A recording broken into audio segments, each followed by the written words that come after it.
In short, millennials have been dealt a bad hand in their career, social and romantic lives, some even in their families.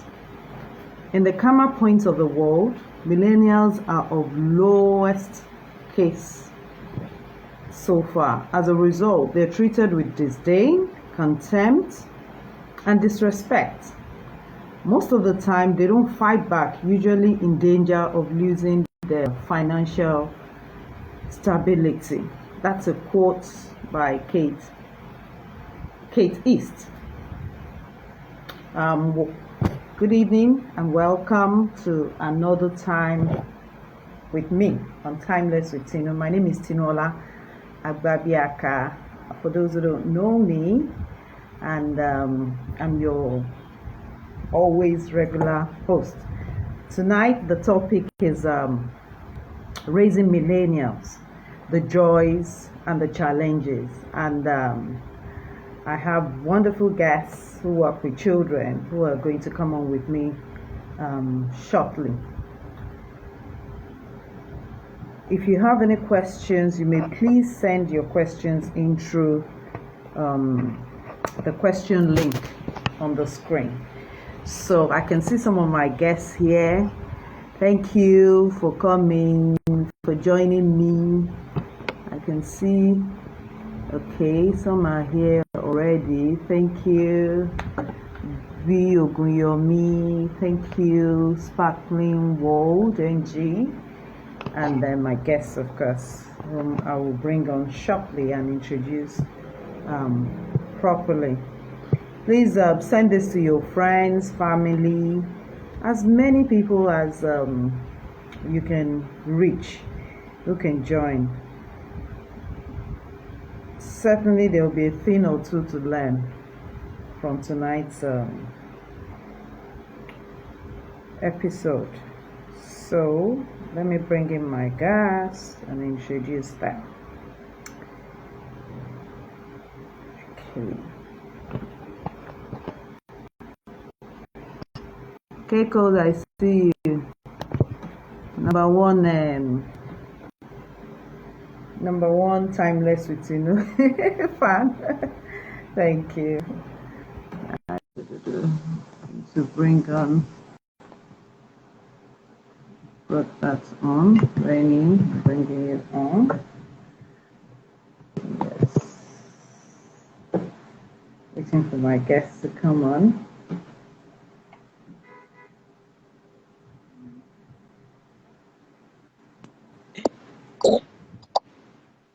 Hello. Hi. Good evening. Good evening. Thank you for joining. Thank you for having me.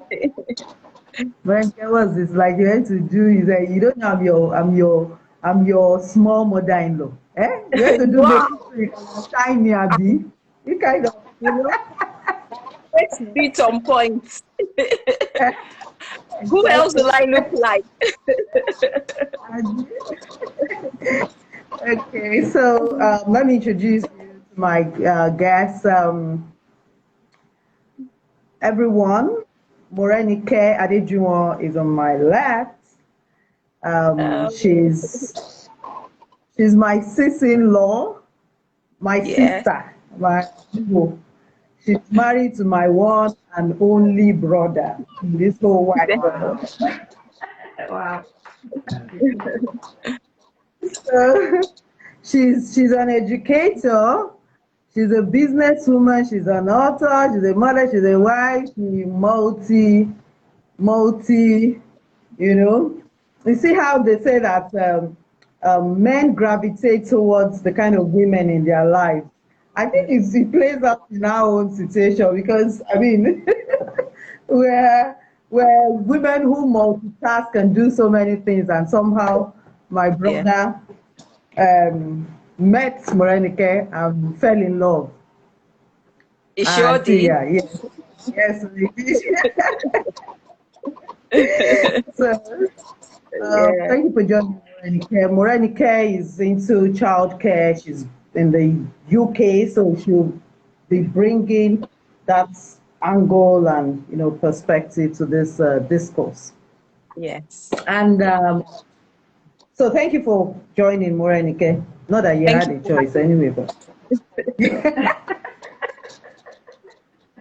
I had to clear all my diary for this. yeah. I had no choice. So thank you, and oh, I might add, she has also helped together with my husband in raising my wonderful, well-behaved, well-brought up nephews and niece. So for that, I usually give her let me forgive her, whatever she has done well. So thank you for that, Morenike. Thank you. On my right is Mojisola Shotunde, who I think we are seeing for the first time here. We met on IG Street. And I see some of the work you do with regards to children and childcare. So it just felt natural, and that's really the power of social media. We probably would never have met or known each other if that didn't happen. So thank you for joining. Mojisola is a certified family life practitioner, a parent coach, and sexuality educator. So thank you for joining, Mojisola. I guess as we go on and we talk, get to know much, much more about you. My third guest will join us because I wanted the male flavor, but he will join us shortly. So we're just going to start out, and then when he's available, he's engaged in something, but he said he will be here, so he will join us. So let's get to it now.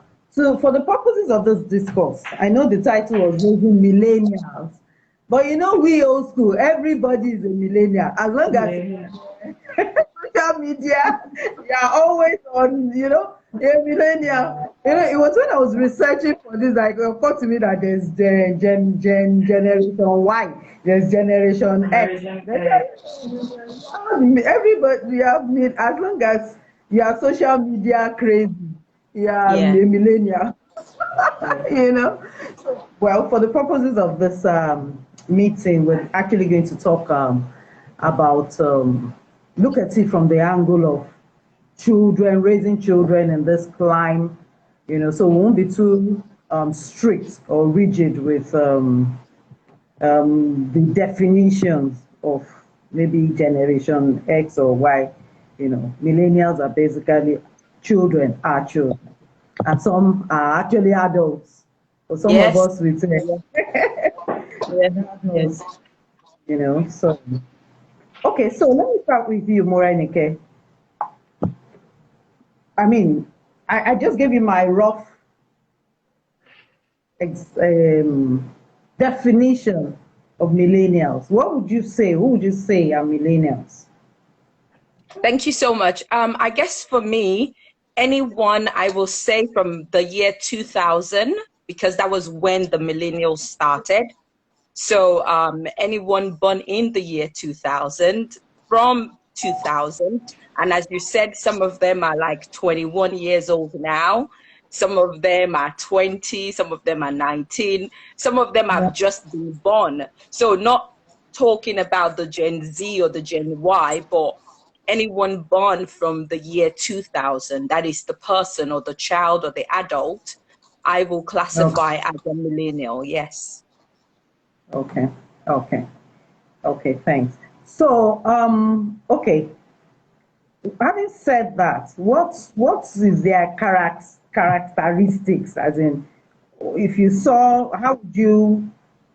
if you saw one, or how would you identify one?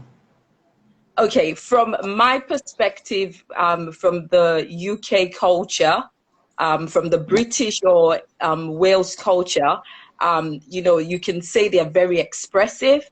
Some of them can be confident in themselves. You know, they do a lot of research. They ask a lot of questions. They want to be heard. You know, they have a voice. They want to contribute towards society. So they're very, you know, they've changed the way I would say parent now, because of they are asking questions. So I mean, there's a clash between with the social media as well. They're trying to find their identity. So you know, everything is quite available for them. So you can say that they have information overload as well, but it's for them to find the right information, because that is always the issue, because sometimes, you know, opinions tend to pollute the facts of life.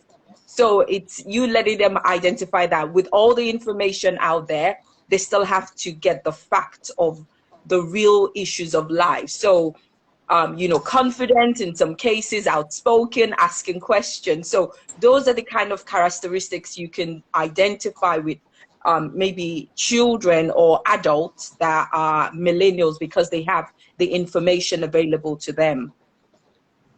Okay, so that means we're saying they are not muted. It's not like in our time that you say sit down there and you say, okay, mommy said you should. You say, why are you sitting there? I say, I don't know, because mommy said I should sit down. It's very different with the millennials. Who would ask why? I guess I've never Yes. been. Why am I I've sitting down always here? been a millennial.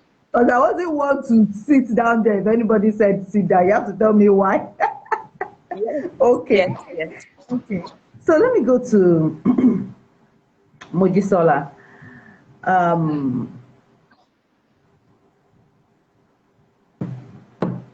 Having said that, I mean, all Morenike said, at what stage? Because I think the challenge is not so much of millennials asking questions. I think it's how the parents manage it too. That's where the conflict begins from, you know, in terms of, so if I'm asking you a question and you're not answering, then I'm going to go to someone who is going to give me an answer, and it may not necessarily be the right answer. Absolutely. Do you get that? So,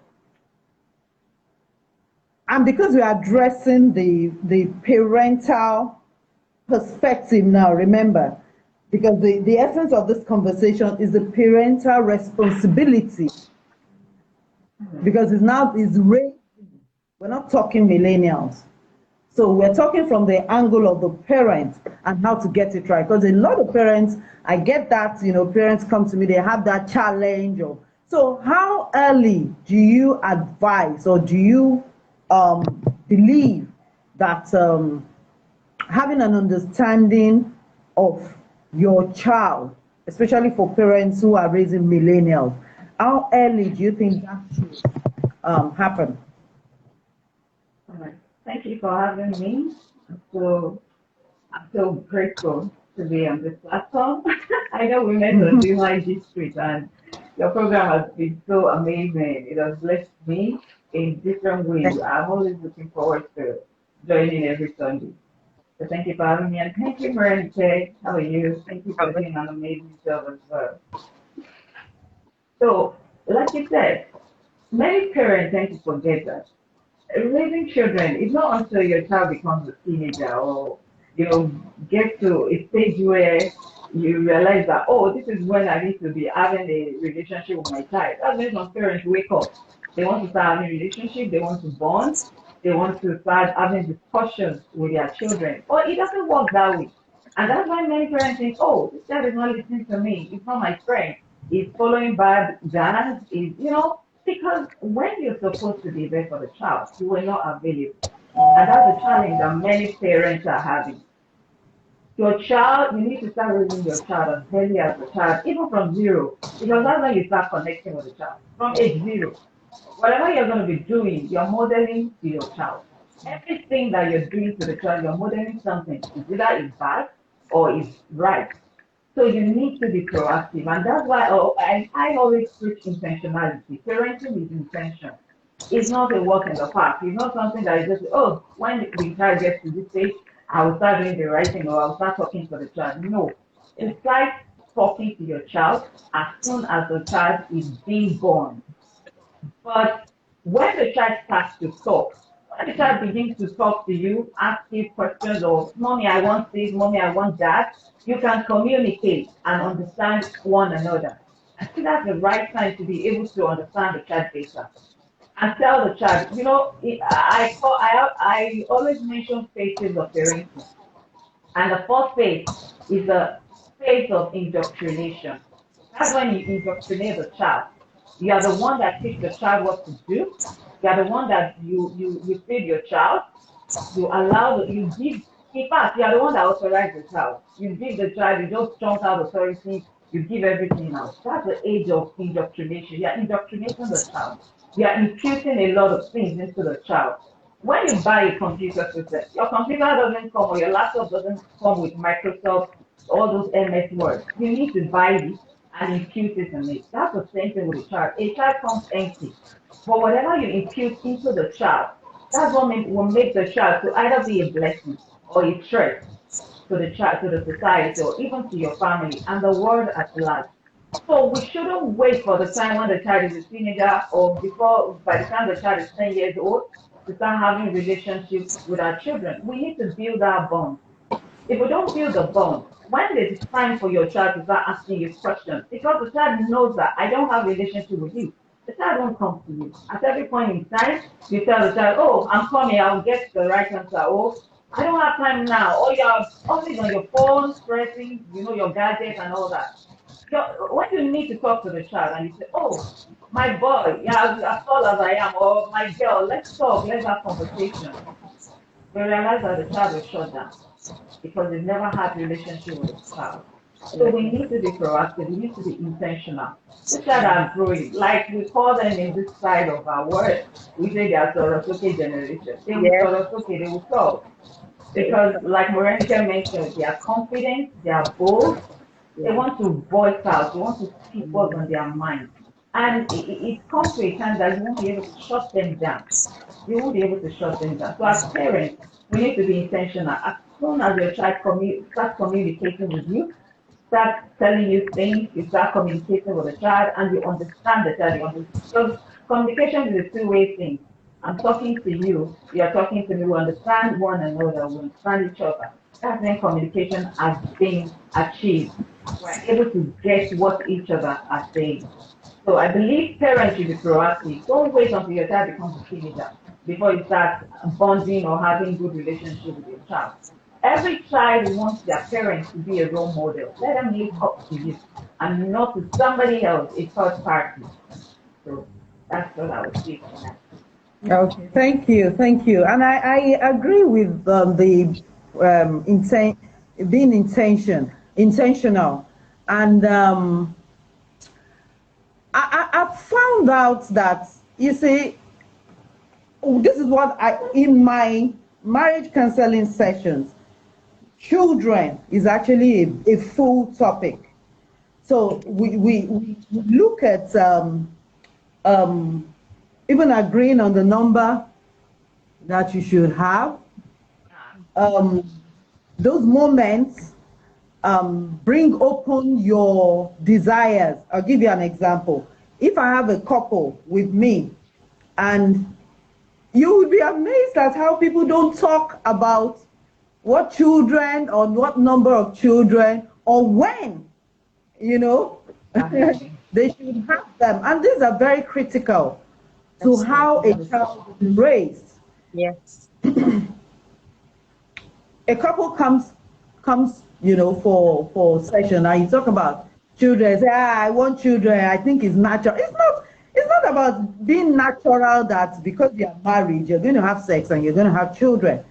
Um, Intentional. You have to be intentional about, okay, if we are having children, how many are we having? Usually, I find that the numbers don't match. Wife says, I come from, I want only two. From a large family. Because I came from a big family.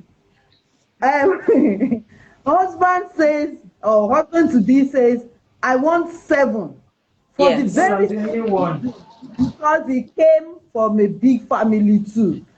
You know, so same similar backgrounds, but different takeouts, you know, from it. And until these people come together and agree, and then you find out, okay, gender, then husband will say 5 boys, 1 girl. And then, and then the wife will say, no, even if I have 2 girls, it's okay. You can see that there's no meeting of minds. Conflict. There is I conflict. think I want to say I want to say something that, you know, sometimes, I mean, I can use myself as an example because it making it very relatable. I wanted the 5 boys. I was the one that wanted the 5 boys. But by the time I had 1 and pregnancy wasn't going my way the way I planned, I had 2. I was like, okay, we are done at 3. I don't want any more. So you can imagine, you know, the reality actually hits you because you're thinking of school fees, you're thinking about the kind of lifestyle you want to give the children, you're thinking about, you know, the finances that are available. Some people have access to unlimited resources. Even when you have access to unlimited resources, the attention you're able to give the children, how are you going to be sharing those attention? Yes, I agree with you with resources because some people just think because they have money they can keep having kids, but it doesn't work like that because children need not only the financial support, there's emotional support, there's the spiritual, you know, yes, there's the, you know, be there. You just have yes, to be there for them. yes. And I mean, which is part of the challenge. Now, we're just trying to lay a foundation to being intentional. So, in a situation whereby you have 2 people who are not agreed, Yes. that's when you find out that one party, and then even in how to raise a child, there are people from backgrounds that only their mother did everything Mm. in raising a child. So the man doesn't see any reason why his wife should do the same. Do that. I was raised, I mean, by my father. My father did school runs. My father, you know, so it was normal that when I got married, I was going to do school runs and all of that. It wasn't, it wasn't Absolutely. because that's the background I came from. So it was normal it looked normal to me. But I do have no people who say, ah, no, it's my responsibility to take my child. No, it's not a solo run. Well, it's one person's job. I think it's something that should be seen by both as a Absolutely. responsibility because that's when the intentionality comes in. Yes. So let me go to Morenike now. In looking at that, and like I would suggest, these are things to be trashed out even before you start having children. Okay, so and I do know there are so many people listening now who have had children and they have not, you know, trashed this out. And I think it's something that you can still address, especially if the goal is in raising children well. Because, and that starts from the fact that if mommy says A, daddy must Daddy, agree with me on Absolutely. A, you know, rather than daddy telling the child, don't mind your mommy, she's too, you know. And these are where, would you agree, Morenica, that these are where the confusion comes in for the child? What? Yeah, because mommy is saying this, daddy is saying this. Yes, absolutely. And I think it's very important that parents put in a unified front for their children, because not because you are, of course, parents are different. You know, the dad has his own perspective, the mother has his own perspective, but you know, the word you use is confusion. And even children do break up marriages. There are statistics that because of the way the parents, maybe parent A is dealing with the child, will be different from the way the parent is dealing with the child. So You're it, breaking up, Veronica. Would you like to oh change really? where you are? You're breaking up. I can barely Oh, put together. Yeah. I'm still in the same place. Can you hear me now? I Yes. hear her clearly. Yes. Go Okay. on. I'm Go still on. in the same place. So, you know, it Okay. is very important that parents have a unified front for their children, because if they don't have a unified front, it definitely affects the child, because the child can start lying, the child can start stealing, the child, because of, if you say something to to parent A, maybe the dad, for example, and dad says something, and there's no communication between the mom and the dad, those attributes the child can start exhibiting, dishonest being dishonest in the way they approach stuff, being very confused, being very vindictive, taking negative attributes, and you're wondering that, oh, where is this child getting it? And there's something I always say, that behavior is something we can hide. If you and I guess sometimes it's the maturity of the parents. I mean, I had an example for myself. I like to use real life examples because it makes it very relatable. I mean, there was a time one of my children asked me that, why do I have to wait for their daddy's opinion before I make a decision? And I was like, I was taken aback at first. They were not even 10 when one of them asked me this question. And I gave the analogy. I was like, look, if you're on a boat or on a ship, there's only one captain, because if there is no captain, there is confusion. Not because I can't make the decision in some cases, but I want him involved as well. He's your parent. I didn't just tell him of that. How can you ask me that kind of question? What kind of question is that? I made it a teaching process for that child to understand that, in a relationship, it's two people coming together. I could decide to say, oh, I will make that decision and that's it.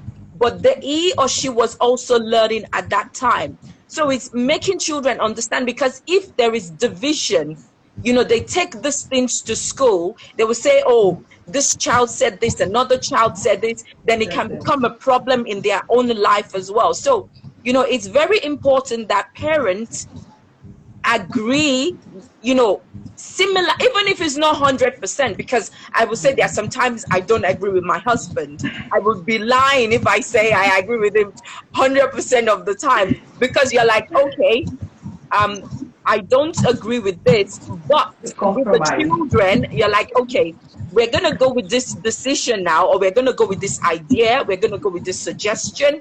And if we think, oh, it doesn't mean it's final. If we think it doesn't work, then we can come back to revisit it and readdress it. So the children can see that, okay, there is that communication going on.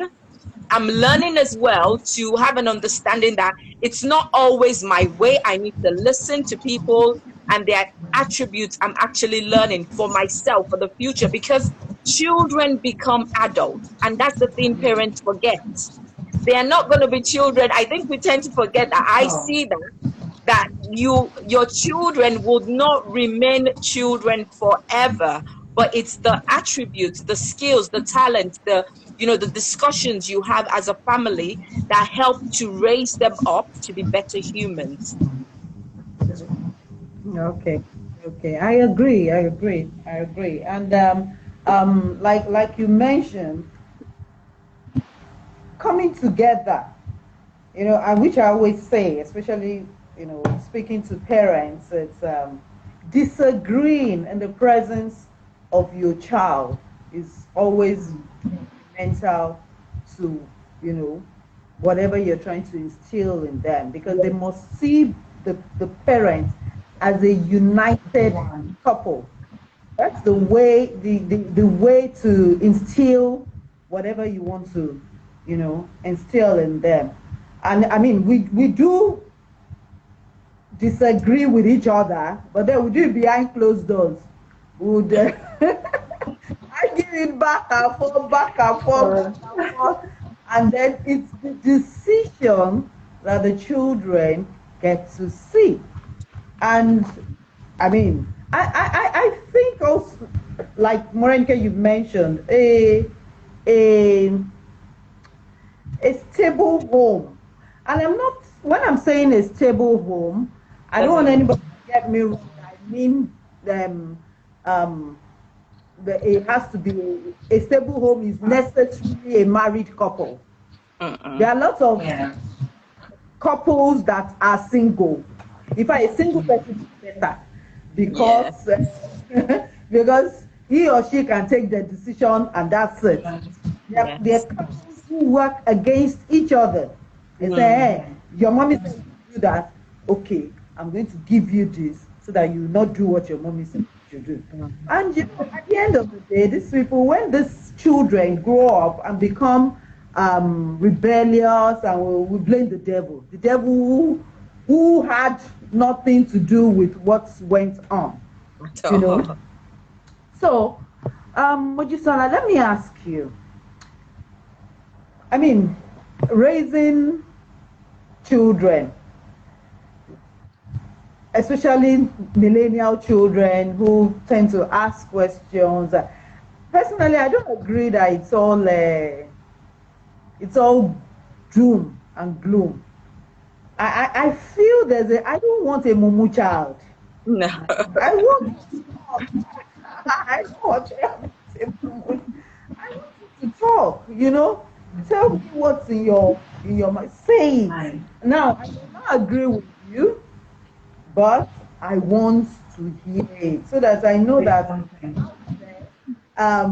you know, you are holding your own. I remember going to pick my son a few months back, and one of the teachers came to me and said, that they had this meeting, and my son was the main spokesperson, and he was talking, and then that she was just looking at him that surely this is the son of Mrs. Agbabi. I said, yes, my son. I was arguing. And they were looking at it. You know, it wasn't so much of what he was arguing about or whether he won the argument, but the fact that he was bold enough to dare to challenge the situation. It's something that rather than as parents we should shut down, we should actually encourage. So what are your views and perspectives on that? Okay, about children asking questions. I'll say, you know, the way we were brought up, why you dare not even look in your parents' eyes and say, why would you dare and ask questions? You know, sometimes you will be like, me, face this man or face this woman and ask questions. It's quite difficult for us because even before you say anything, it's either you get a slap or you get a shutdown. And it affected a lot of, let me say, a lot of our mates or our age mates or even people that are older than us. Because they tend to believe my parents know it all, and because my parents know it all, they should be able to tell me who climb and sinker, whatever I need to follow, you know, follow these routes. You don't have any other alternative, no other perspective except the way I chose for you. And that's why even choosing school for children, they choose a school, they choose the clothes you wear, whether they bought clothes for you and you don't like the color, it's not their business, you must make sure you wear that clothes. They buy shoes for us that are not our sizes, even the ones we don't like. I'll give examples. Children will be coming to this. I normally go shopping for them. I just take them to the shop. I buy clothes and I bring it home. They wear them. By the time I started buying clothes and I realized that I was seeing out the clothes new with tags, and they were not wearing the clothes. But I love this clothes now. This clothes looks so beautiful on you, so lovely on you. So there's a particular time I asked my daughter that, hey, I'm wasting money. If I clothes, you're not wearing clothes. We are not giving it out new with tags. What's the problem? Oh, I don't like the clothes and I didn't ask you to buy it. You like this. You like this. I did not like it. Exactly. I said that whenever we are going shopping, they have to follow us. They will go there. They monitor what they're going to buy. Yes. But they have to go there. Let them choose their colors. Let them buy their clothes. Let's Yeah. pay for it. The what we can afford, we buy. And let it be something they will actually wear. And since then, there were no issues again. In fact, they wear the clothes. And those are the things that our parents didn't do for us. They feel whatever they do to us, we shouldn't question it. These children, they will ask questions. And like you said, it's from the house that will be able to caution them the way they are going to go about asking their questions. You don't ask questions in an ungodly way, or you don't ask people questions in a disrespectful manner. So you need to be cautious of how you ask your questions, and it starts from the home. Someone once said, the person said, a child that cannot question the parents cannot question the society. If you can't question your parent that, mom, dad, you gave us values. These are the things we need to follow in this home. And you are not following this. Why is it like this? Because we are role models. If they can't question us because they say, oh, I'm an adult, so I'm your mom and your dad. I can do it and you will get away with it, but you can do it. They'll ask you, why is it that you can do it and I can't do it? We are both human beings. The fact that you are older than me doesn't mean that you should do some things, especially when we have values in our home and we follow the values with consequences. So why should you do things and I cannot do it? There was a talk of war in the way we use phones in my house.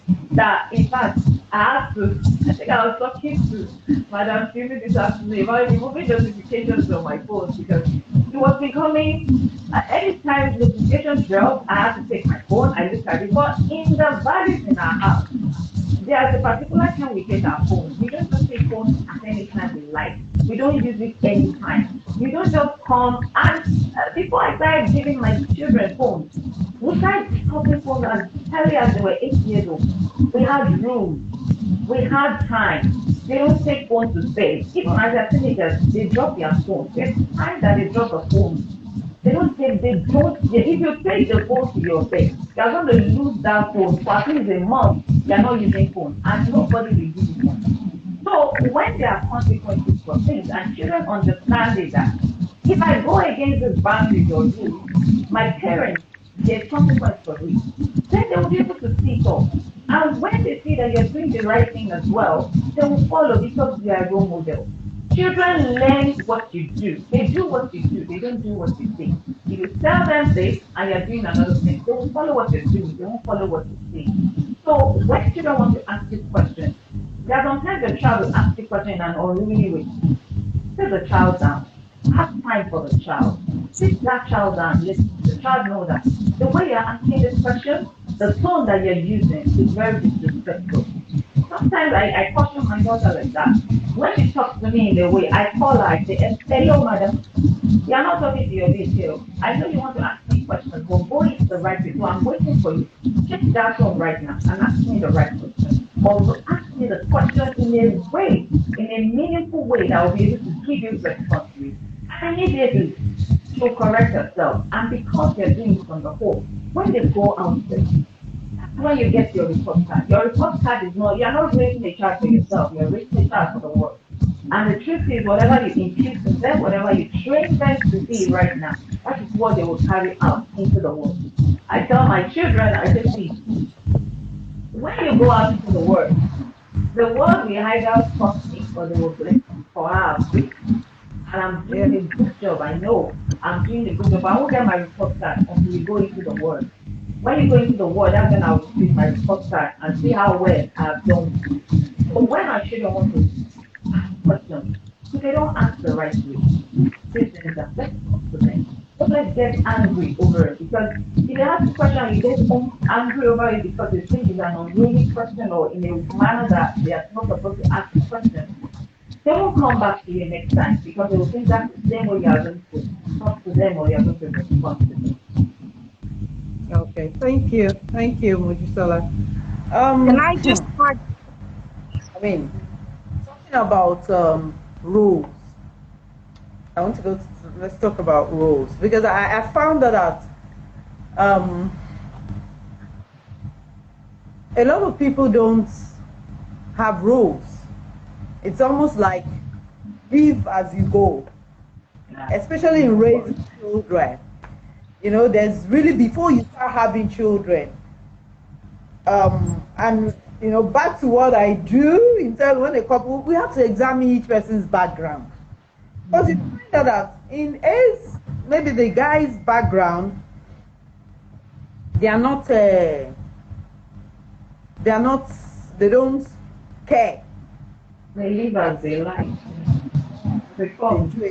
In fact, I'll tell you an example. I was once with my mother-in-law, and she told me, she said, your husband, because my mother-in-law had in the market for years. She had shops in the market, so she was a very well-known trader, and she really made the success of it. So she was like, now your husband, and you know that when I take him to the market, I don't know what happens to him. The minute I get to the market, all these alabarus, they will carry him. They'll go and play with it for the whole day. When we are going home, they'll bring him back. I don't know what he had. I said, yeah.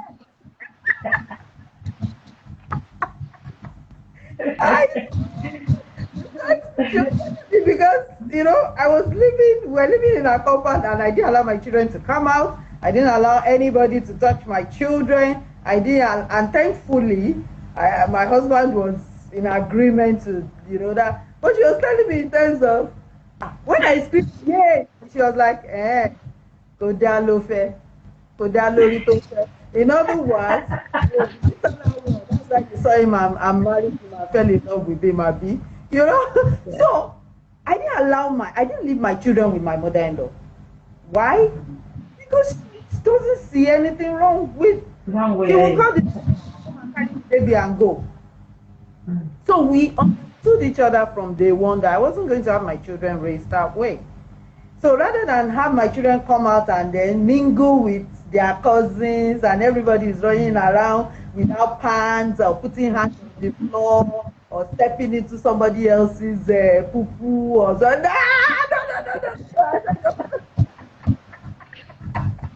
No.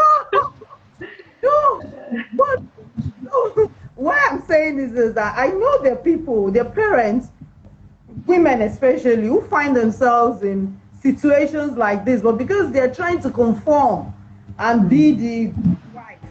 But guess what?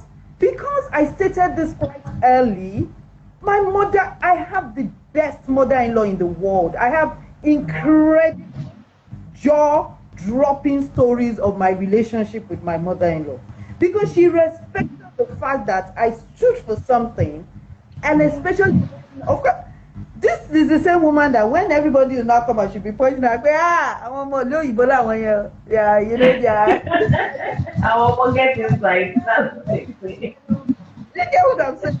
So what if I had conformed with having people just carry my children around or having, So I think as women, it's very important that we understand that changing who we are, how we are raised, how we want to raise our children should be something that will be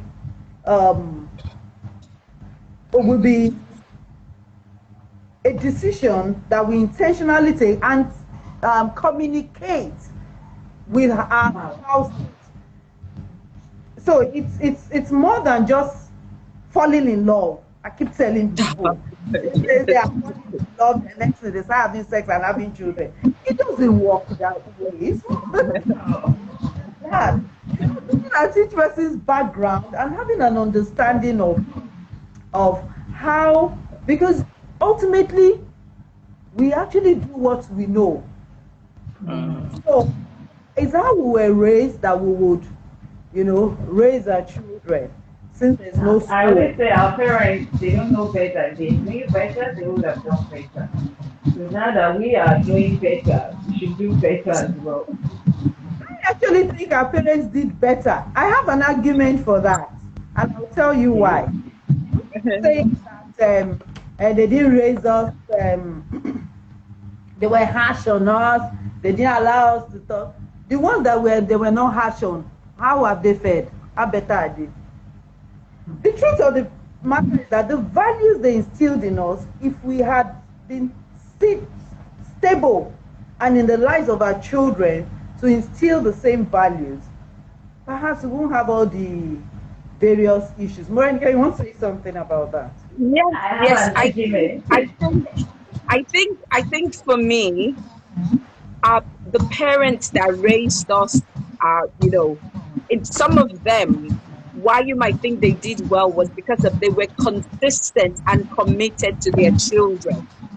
They were committed to their children in the sense that if they were going to the market, if they had businesses, the children were involved in those businesses.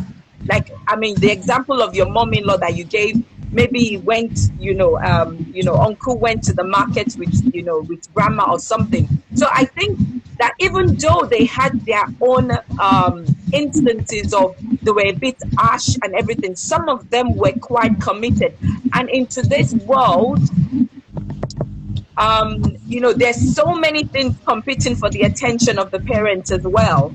Yeah. And in today's world, we have social media competing for the parents' attention. And in those days, you had the community as well coming together to raise the children. Extended family lived together. Those add their own negative aspect because we don't even want to go into the abuse that may be happening when communities were living together, because they had their own consequences as well. Because I always say this. I said, look, you might think that when people say our parents did a better job, or some parents, the way they were ash was better for the children. When you think about that time your parents were dealing with you, Ashley, how did you feel? Yeah. Didn't you feel like, I want to strangle this woman? I want to take them out. Yes, you feel angry about it. Is it not different from the ones that are strangling and killing their parents now? We did it. If we killed the parents like they treated us, there'll be no parents remaining now. That's the truth. Some parents are actually killed then too. I don't think the social media or the phone thing maybe comes to limelight now. We're just seeing it so boldly done now. It was done in those days too. It was just not being pronounced like how it's pronounced now. Faith then. And you see, part of the challenge I think is happening now is the fact that we are busier than our parents were. Yes. And not in the lives of, even in those days, if hold on please, I'm trying to bring on my third guest. If I remember then, my parents were civil servants. They would go to work, come back for my dad used to come and eat lunch in the afternoon before going back to work to come. They would take us to school, bring us back. Now, very few parents, they leave the children with the nanny to even wake up and dress up. For a lot of parents, a nanny that has no idea, who probably doesn't have a child herself, I've never the demographic has changed. People have to travel further to earn the kind of living, the lifestyle they want to have. There are more people using cars compared to when our parents were around. There's so many other factors that are competing with parents' attention. And most parents will be like, I want to provide financially for my children, but they also forget that there's the emotional, and the emotional is very much more important now because of the world we live in, because of there's so many other things competing for the attention of our children. And the parents too have to look after themselves, because if they don't look after themselves, they won't be happy enough to look after their children. So there's so many competing factors, and it takes maturity. It takes a lot for a parent to actually find that balance. Because if you don't see someone that you have to follow, if there's no example, for instance, I think for like people myself, we've had professional we've had the professional background to kind of fall on. But a lot of parents, it doesn't really matter. It doesn't really matter what culture it is you're from. We all struggle as parents. And Yeah. the only thing you need to decide to be like, okay, what kind of help am I going to do? How am I going to, who am I going to reach out to ask for help? Because the thing about it is that sometimes parents don't want to reach out because they feel that they might be condemned by maybe asking for help. So it's for people to have an understanding that, raising children, especially in this time, there's so many factors competing Yeah. With for the attention. attention of the parent, but the parent also have to say, I will, like, you said earlier on, I will intentionally, I always love that word, Yeah. intentionally, that I will deliberate, put the priority. In Effort. UK here, the child is a priority in any case. It doesn't really matter whatever it is you're going through. As long as if your child is not priority, then the government are going to step in to Take take it. that child away. So and that's the competing factors for parents. Not that all of them are like, oh, I'm a bad parent, I don't want to look after my child. But the factors are also competing for the attention of the parents as well. Yeah, but okay, I agree with you. I agree with you. But before I take you on that, let me welcome my third guest, Mr. Kolafo Olaleye. Thank you for joining us finally. Hi, good evening. You let the man into this mix. Thank you. Yeah. I hope I'm Um, audible. I hope I can be heard. Yes, you can be. Yes, Great. I can Awesome. hear you. Great. Yes. So Mr. Okay. Olaleye is married to my beautiful sister. Wow. Okay. Yeah, good evening. Okay. As you know, I think I came in at the right time because I could hear the converse in terms of the changing times and all of that. So probably this is a good time to just slide in a little bit. Let me Okay. just give my pitch. Let me introduce you first. Let me Okay. introduce you. Is in the finance world, if I'm correct. Yep. And but he works. The reason he's here because, like I like to bring in people. Apart from the father is a parent of two beautiful boys. He's also responsible for like a youth. It's a youth. It's a youth parish, isn't it? Youth and Young Adults Parish. A young adult, yes, church. So I know that he gets to relate to so many people's kids, so many people's, and in doing that, because as much as we say the millennials are this, they are that, you would agree with me that we have seen good, well-behaved success stories, not all gloom. Yes. It's not all gloom. And when we see such people, then we must necessarily look back into the background they're coming from, because they didn't raise themselves, and how Right. that came Absolutely about. correct. Absolutely Exactly. correct. So thank you for joining me. Glad Thank to you. have you. Okay, so go on. You're about to jump into that. Yeah. So, good evening, and again, shout out to our speakers. Thank you so much. So, I caught in the earlier discussion in the changing times, and especially, how our parents and kudos to our parents. They did fantastically well. But let me give a background. So, in the evolution of the world, right, we've come through different stages in evolution. That the earlier stage of we had heavy industrial focus was on industry, you understand, and then it was like those times when they were smelting iron ore and all of that. Then we moved to the phase where we began to do they call it the second industrial revolution, phase 2, where you now had mass production because electricity was advancing and all of that. Then we moved into the computer age where computer assisted the evolution of mankind and all of that. Yeah. And the generation we're in now, they call it industrial 4.0 generation, where it is now about the Internet of Things. We're now talking 5G. We're now talking leveraging on the power of digital AI. ability and skill set. So the world has evolved. Right. And this is and sorry, I need to bring in the Christian perspective into this. It's the fulfillment of the end time. The Bible says that in the end time, knowledge shall abound. So knowledge is actually abounding, and we're in that time when there's so much knowledge out there. Now, if we bring this into perspective, and like I said, shout out to our parents. But because of the trend and the way the world is evolving, our parents probably used templates for parenting that they inherited. They didn't know any better, like was earlier said, But the reality is, it's going to be difficult to fit in the template of our parents in raising their children into this generation. Because, like all things in evolution, this generation is evolving. And so we see that this generation has come to terms with far more realities than we had in our earlier time. I'll give you some particular instances.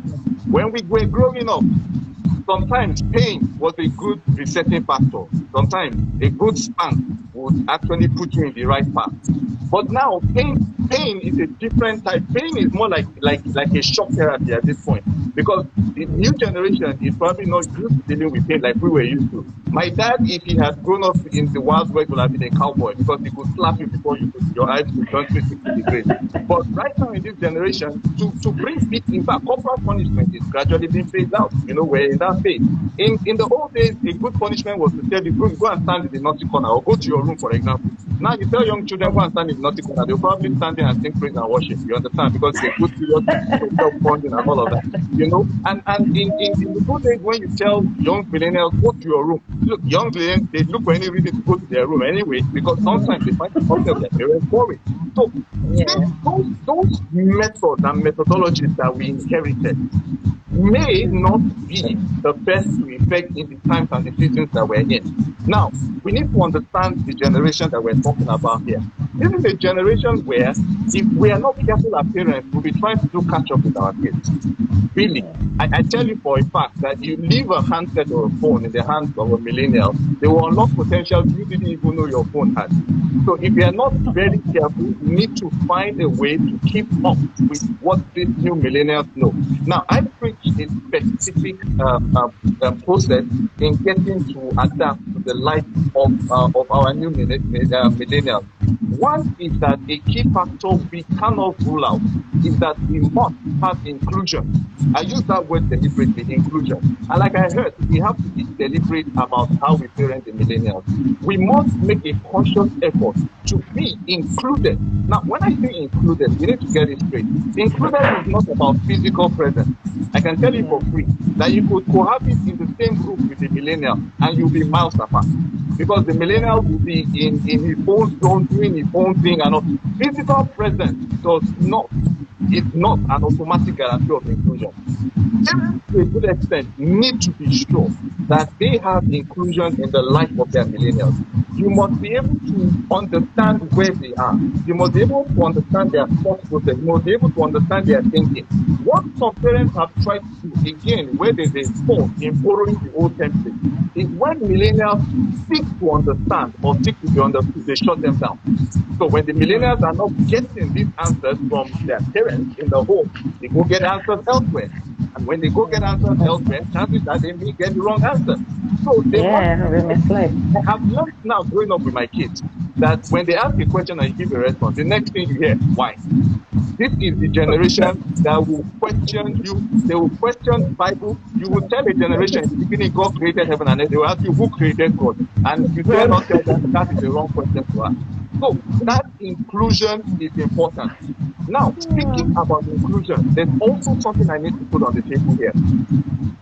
The thing we see now is that on the outside, the enemy has succeeded in creating a process of inclusion that is very, very dangerous. I'll tell you for free that a young millennial who wants to join a wrong group now, the kind of acceptance that they're willing to give, open arms, show love, sometimes when the millennials do not get love from within the house, when they're always shut down in the house, when there's always acrimony and bitterness in the house, they go outside there, they find love in both environments, they take them as one of their own, no questions asked, not come and start. You understand? They find love with wrong company of people who are preaching one gender, all of those nonsense at this point. They find love with people who are bringing them into homosexuality and lesbianism, and that drives the inclusion they don't get in their house. That inclusion that they get on the outside gets them involved So I like what our earlier speaker said. You know the truth? For the sake of our children, no sacrifice is too much. And so parents must. And the good news is there's so much available there that can support parenting. What our parents need to learn is that technology, for example, gives you good advantage. While it is not something you turn to become a monitoring spirit on, it is just a good avenue to get the inclusion that you want. When that inclusion happens and you are literally in the same space they are in, you share their joy, you share their pain. One other thing I need to put on the table, our parents teach us that validation comes when you are successful in something. You do well in school, hey, you are doing fantastically well. Oh, you want to be a lawyer, a doctor, an accountant, that is fantastic. A millennial comes and says, you know what, I just want to be a graphic artist, and you say, I want to be a photographer. so there's quite a lot in here that needs to come to the table. What we need to first understand is inclusion is important. If we do not create a culture of inclusion and we don't find a way to bring these millennials into that space where the millennial feels, look, my pain is your pain, my joy is your joy, and I'm willing to open up to you on whatever I'm going through, and all of that, then we are on the course somewhere. Then the other thing to follow, look, these days, your friend could walk in with somebody who you feel may not fit the cadre that you think is appropriate. A classic example: what do you do when your friend brings home somebody who has a tattoo on his arm? Our parents will flip and say, "You know what? You have to first understand what is the attraction you have with this person. How did he become your friend? This, that, and guys, when you build some of these things from the inside, the millennial is on guard automatically on its own. It makes your job easier. But when you are always the spirit that needs to be appeased, the God that you need to go to with offering and sacrifice before you can approach the holy temple, then of course you're not going to get anything done. You get? So if we put all of this in perspective and create this atmosphere of inclusion in our home. One last point. We grew up in an environment where our parents did a good job. We belonged in family cultures. We belonged in society. Hold on with that thought for now. Hold on with that thought Yes. for now. Yes. Thank you for that, because I don't want us to lose trail, because I see you are ready to bombard us today.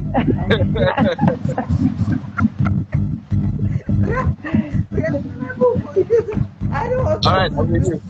Yeah, talking about inclusion, because back to what I'm saying, because we have to understand there's a progression to this. There's a ripple effect of our actions. If a couple is not together, you can't work together, because it has to do with working together. No matter if you are intentional and your spouse is not intentional, there's going to be a working against, that creates a problem for the children. Now, it may not be an intentional working against, but if I'm saying I've had to mediate in maybe relationships where the husband wants the child to go to a particular school, but the wife wants another school. So invariably, for different reasons, husband says, "I've seen my pocket.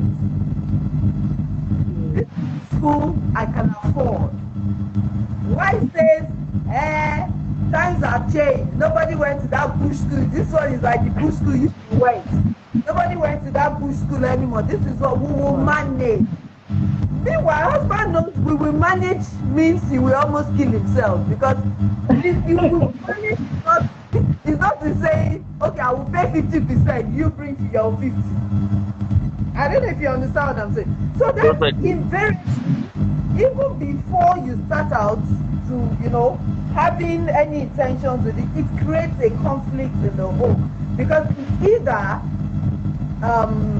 the child goes to the school the husband wants, and then the mother is not happy and she does all possible to, how we women, we can make the atmosphere hot without saying a word, or it's the other way around. In fact, I've managed situations where the man now refuses to pay the fees of where the woman, took the children to.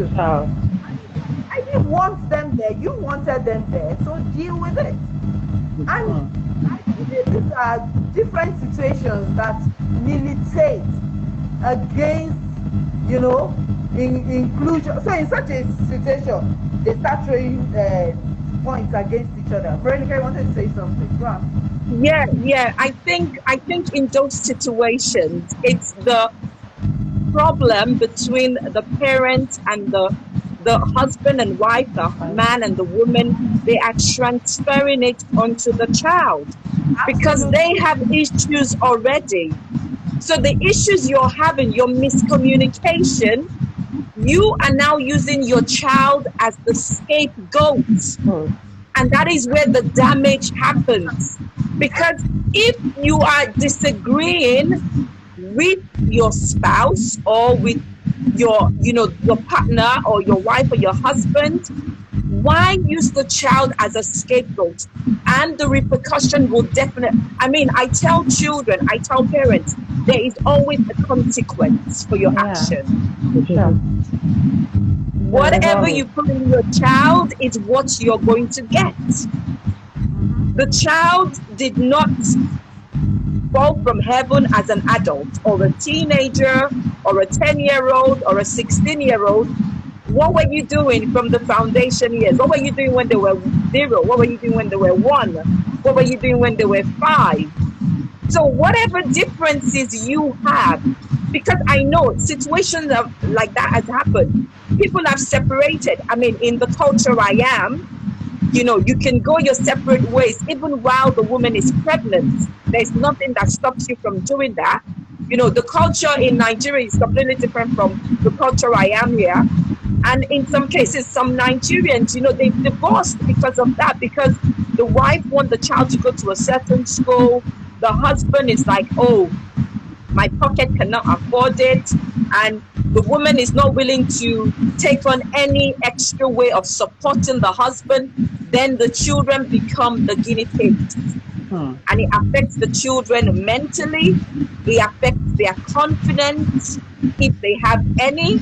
It affects their relationship, and it affects so many things. And this is where, I guess, Sister Tinu being a marriage counselor, they need to step in first, because you bringing your child into that situation shows you're not matured as an adult.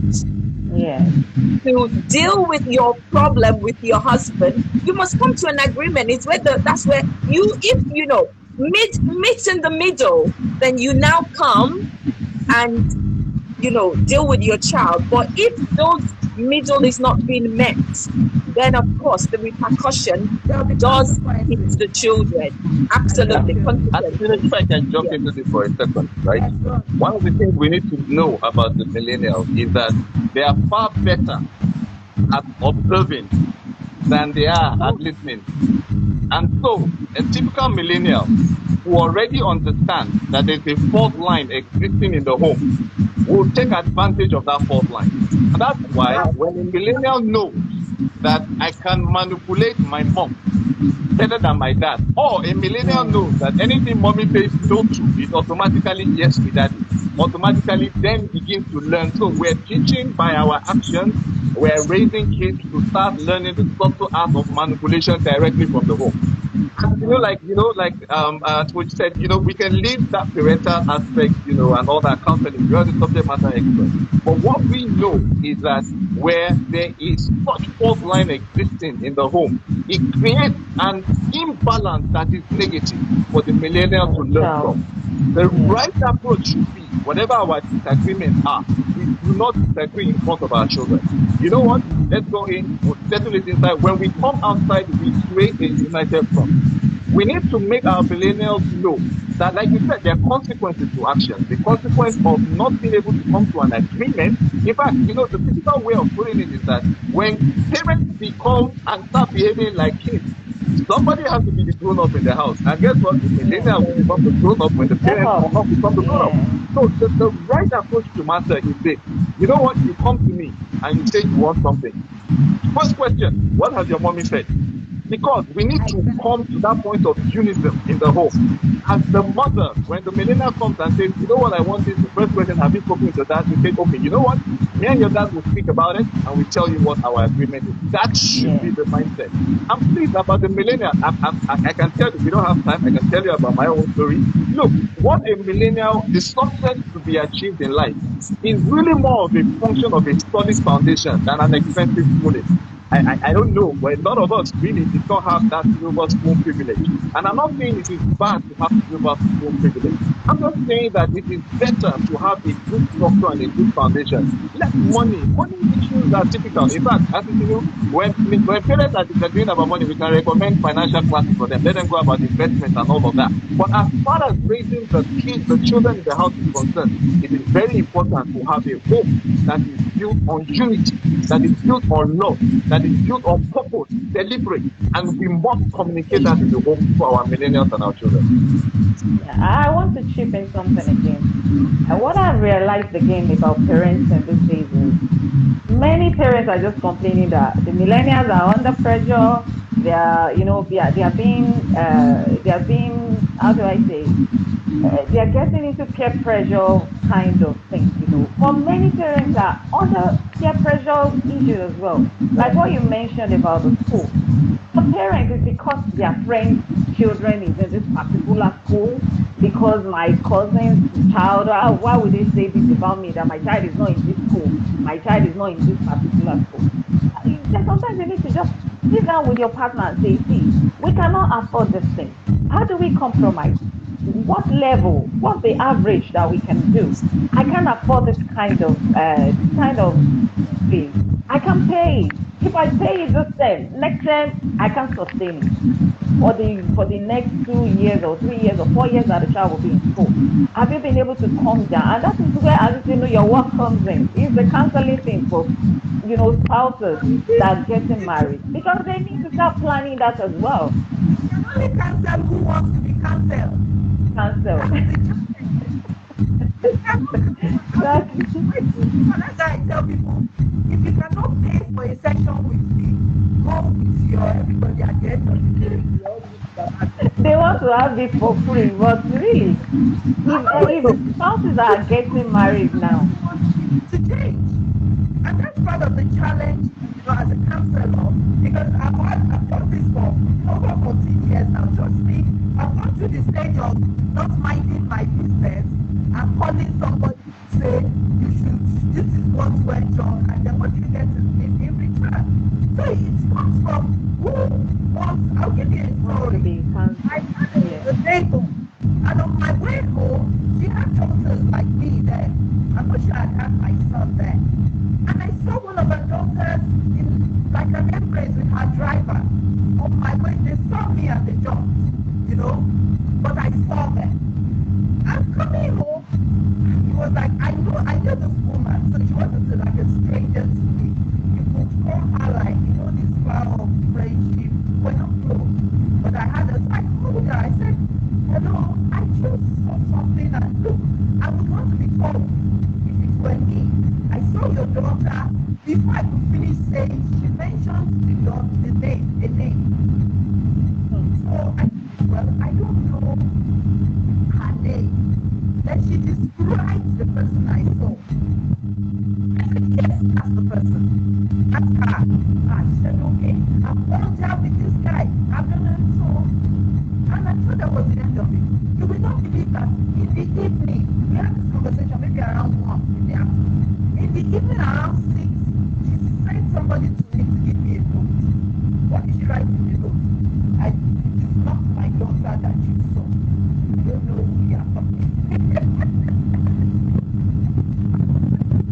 And I was like, are you kidding me? Really? That's denial. That's denial. Oh, That's I'm sure denial. she's had. Of course, that's denial. But So, I would stop. If I in any relationship, I just stayed away. We stayed away from each other because I'm like, excuse me. I mean, and yes, I sir. think it's important that we make our parents know that it's not just tying the nuptials and going for fantastic. And at our level, when we're talking to young adults, we tell them it's not about those pre-marriage photo shoots and all of that. It's not the glitz and the glass and all of that. And thank God there's evidence. Most of these talks about, and I'm not putting anything down. It's not really the finance that the destination weddings and all of that. The principle about getting a happy home is not really about glamorous weddings. That's point one. Point two, we need to also make parents know that the true measure of success is not just in career achievement. If you are successful in your career, but you are not building good home for your kids, you cannot make a complete claim to being successful. And that's the truth. Thirdly is that we as parents, we will be responsible. We will be responsible before God. We'll be responsible in the community and the society we live in for what our children turn out to be. And this is a clear fact. And that is, it still comes down to the decisions we make about being deliberate about parenting. And then it comes to all of the things that we start putting in place at young ages. Where we start seeing such deviations occurring, and if we backtrack a little bit, it's very possible that some of the signs may have been there at an early age.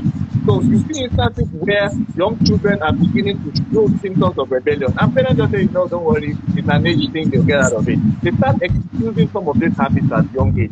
And the children begin to see it as a pattern that they can establish all through their life. So when in the latter age, you begin to see such things happen, and I think really, my communication most times is this, that we cannot pretend in this age where wisdom is all over the place, where rather than spend so much time on social media getting things that indulge and give you fleshly satisfaction without adding value, why not take such time to actually research and say, look, how do you correct bad habits in children? You'll be surprised at some of these learning that you find in Google. And as you know, we also come back, and it speaks to one of the point I was trying to make earlier, that while we were growing up, a lot of us grew in through that circle where you were just surrounded by cultural factors. You were surrounded by family, or you were surrounded by church, or you were surrounded by community, and the community groomed your value system and all of that. But this present age is a little bit different. We're all working in isolation, maybe because we're worried about societal influences or some of those things. Yeah. They are surrounded, but social media itself, as fantastic as it sounds, comes with a lot of damage. Now, I read funny statistics yesterday that speaks about, in terms of statistics of depression skills in the world, Nigeria is ranking 6. It is a huge wake-up call. You will find children these days, if you read some of the stats, children these days in Nigeria that actually go on to become, suicidal and execute suicide. You'll be surprised. They are in homes that are financially stable, homes where both parents may be together. So it's not about the money. It's not about whether the parents are together. There is something missing. So fundamentally, we need to come back to the basics and ask ourselves, what value are we building in the home? What are we giving our kids? Why do we have children who are having such serious concerns like depression, and they cannot talk to anybody in the home? And it's a good thing when we allow them to get to the opportunity where they can speak to counselors outside, where they can open up before the damage is done. But my question to parents, would you rather come to a situation where the damage is irreversible, or would you prefer to start fixing it from now? And that's why some of these lessons are important.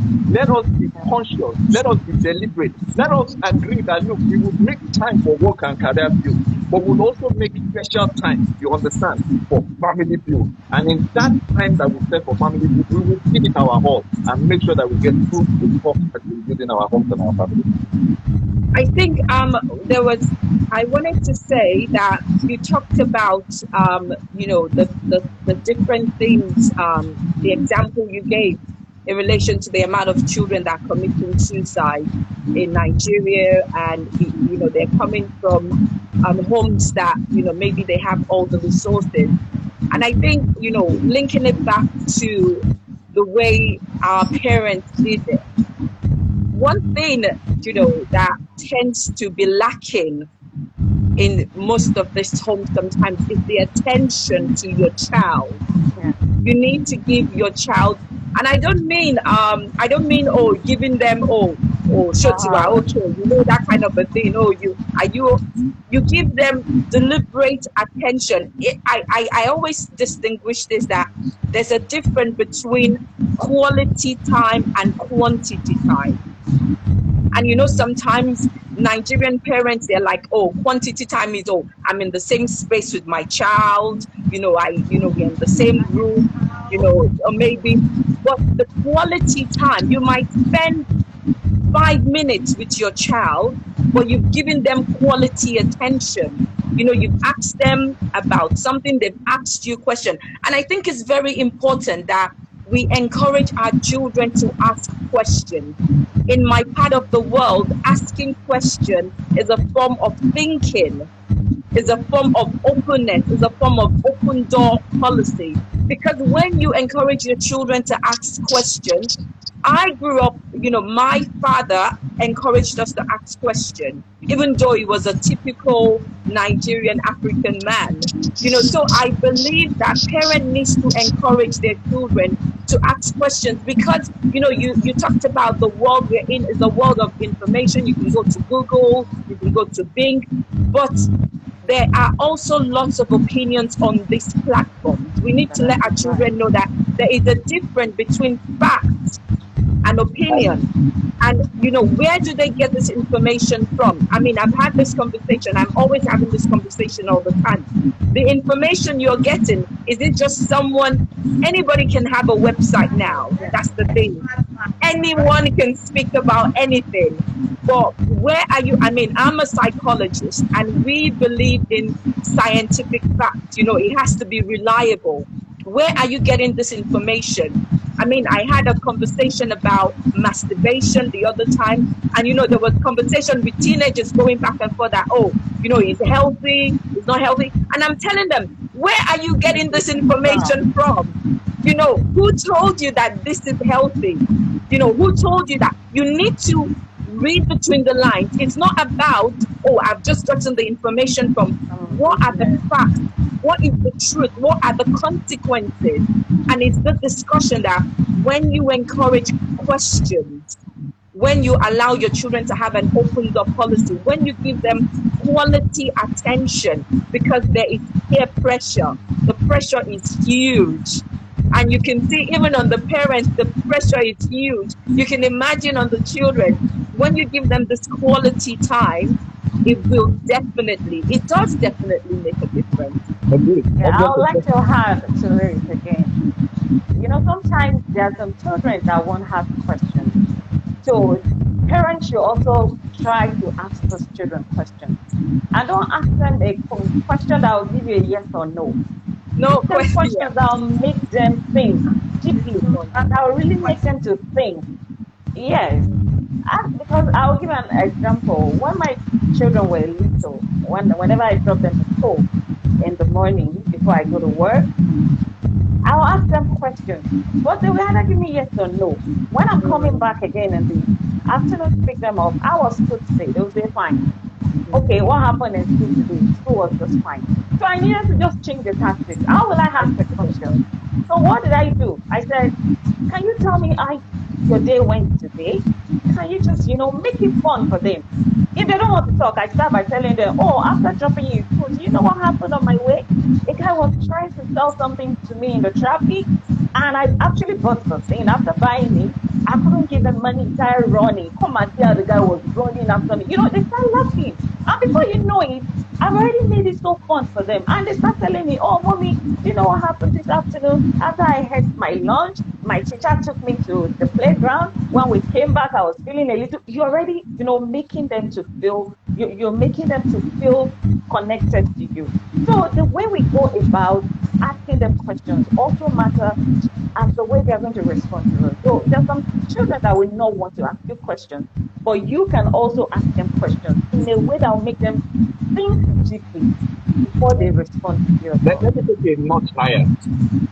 It's a common word in business and it's called networking, right? Networking means that you are building your network of contacts or professionals and all of that. And networking happens in different levels. So people have, for example, you belong to a club or something, you hang out with some people. Sometimes when you want to close some deals, you actually go somewhere. When you're deliberate, intentional, and you make your kids your priority, you would find ways to even network with your children. And then, Yes. I had a parent who invited my son actually, he was having his birthday. They were going to do it at the cinema and all of that. In my heart, of course, I have to do my background check to be sure. I mean, it's not just anybody who will just call and say, you come hang out. And you know what? I went in, spent some time there, and I could just see the ambience that the kids had. I like to ask parents, when was the last time you actually took your kids out to have a fun network day? And when I say network, I'm not saying that you'll be discussing algebra and discussing Oh, what you your academics. No, that's no, academics now is really, really fluid. There's a lot of debate on academics. And people are saying, look, when we're teaching academics now, curriculum is not the main thing. I mean, for a child who is going to spend most of his time, for example, using an iPad when he gets to school, a laptop, and you are using chalk and something on the board, I'm not going to go in there, that's a different topic. But I'm saying that in the home, I mean, sometimes the home is just rigid, it's just formal. It's like Sound of Music. When you wake boring. up to the sound of music, Boring. They will tell you so it's boring, boring. boring. Parents, this is a challenge to, and I think you advise students to actually find some time around February, to actually do some. Parents, you can do that one on your own. But for your children, you need to actually create networking Yes. opportunities. Tell them, where would you like to go to? You want to watch a movie? What's the top movie now that is out there? You'll be surprised when a millennial tells you, you know what? I've never seen an 007 movie before. You and I grew up with James Bond movies, back from The Spy Who Loved Me to all of that. There's a new Bond in town now. Why don't you agree with your kids? Hey guys, you know what? Let's go watch the new Bond film. I'll tell you how the old school Bond was. You can tell me how the new school Bond is. These are the things that create that ambience of inclusion that enables you to have this bonding with your millennial. And honestly, these things we're talking about now, the reason why kids, when they fly the nest, they never want to come back. It's really There are because no memories. it's an escape.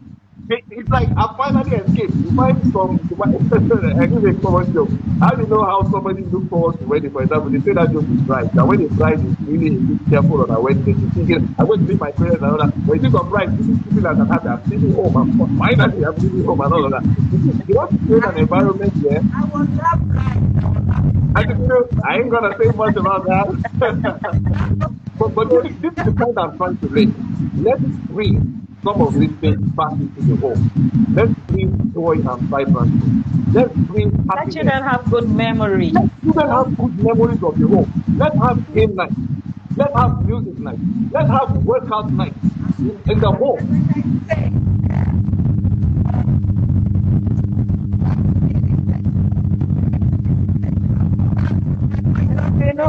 We can't hear you.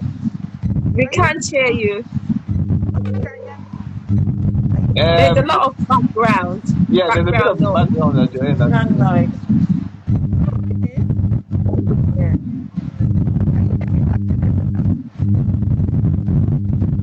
Okay. No, You sound Noise is still distant. there. You sound Yeah. distant. You sound distant. Okay, but maybe you might need to move close to the phone or to your device so that you can. I still can hear. There's a lot of background noise. Yes. Yeah. Is another electronic device close to you? Another electronic device.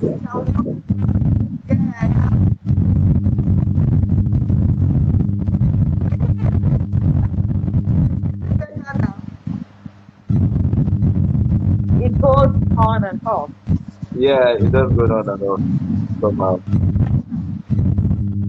Okay, but maybe while Antitini is working on it, maybe we just, take on the conversation a little bit more. So, I mean, yeah, we're discussing some of those fun things that could happen in the home, so that we could create that ambience of relaxation and then build that environment of trust and that environment of bonding that could happen in the home. So, yeah, I like our other speakers to also put some ideas on the table too on some of those options that can be considered. One of the things that I do again we have a lot of pictures that are hard copy pictures, not the phone pictures. And for each of my children, I think I still have like 1 year old album. I have like 5 years old album and their 10 year old birthday celebration. So sometimes we just bring it out. We laugh, especially the ones when they were very little. I always they start asking me question. Oh, mommy, what happened this particular day? Oh, daddy, what were you doing this particular day? And you will start telling them. They will laugh about it. Those are the memories you can build with them, and those are the things that they will take with them when they leave. It's not just about being on the phone. Sometimes I personally, I went to buy what do you call it? This board game for them. God, Monopoly. who plays it? Monopoly. Yes. And when I started teaching them, they were surprised. They didn't like it. But later when they realized that you have to buy houses, you go to the bank, you get loans, you do all this. In fact, yesterday they were telling me that, mommy, do you know this Monopoly is outdated? They don't use money again, no, they use POS. I'm like, eh? Really? Yes, they were telling me. And I was like, I'm not aware. They said, mommy, instead of all this paper money that we're using, you just take the POS, your banker will just punch the amount you need, and you will see it right away. I go, oh my God. I'm outdated already. I will try and get that side. Do you know, because I'm in communication with them, we're Exactly. talking. It's not Exactly. about pressing gadgets every time. Bring out Ludo, Exactly. go outside, do Exactly. skip and roll, play basketball. I have table tennis, play We table tennis. can't. We can't. It's something You're that so achievable. you're so distant. You're so distant. We Your still your can't voice hear is you, very Auntie. distant. Yeah. Maybe you disconnect and reconnect back, Yeah. or you can remove.